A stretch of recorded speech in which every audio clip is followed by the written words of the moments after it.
Cette vidéo présente le problème numéro 2. Nous avons choisi ce problème car nous avons trouvé qu'il était le plus intéressant des 3 problèmes proposés et car nous maîtrisions mieux les chapitres dont nous avions besoin pour résoudre ce problème. La première question qui nous a été posée est combien faut-il de dominos pour faire tomber un domino de la taille d'un gratte-ciel? Dans un premier temps, nous avons cherché la hauteur du gratte-ciel Empire State Building qui est de 381 mètres de hauteur.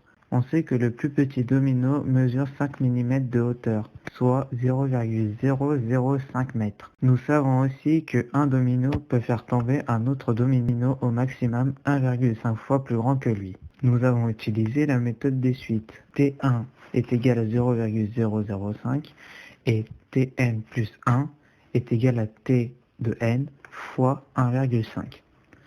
On a regardé le tableau sur notre calculatrice et nous en avons conclu qu'il faut 28 dominos pour faire tomber un gratte-ciel de 381 mètres de hauteur, car le 29e domino fait 426 mètres de hauteur. La question 2 était: peut-on disposer tous les dominos de la question précédente sur les Champs-Élysées? Les Champs-Élysées font 1910 mètres. À la question précédente, on a déterminé qu'il fallait 28 dominos. On note la distance entre deux dominos en partant de leur moitié. Est également la moitié de la hauteur du plus petit des deux dominos.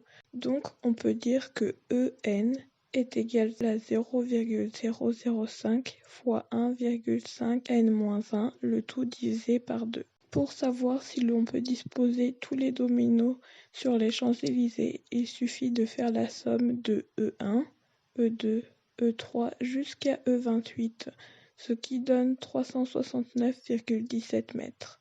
Donc oui, on peut disposer les 28 dominos de la question précédente sur les Champs-Élysées.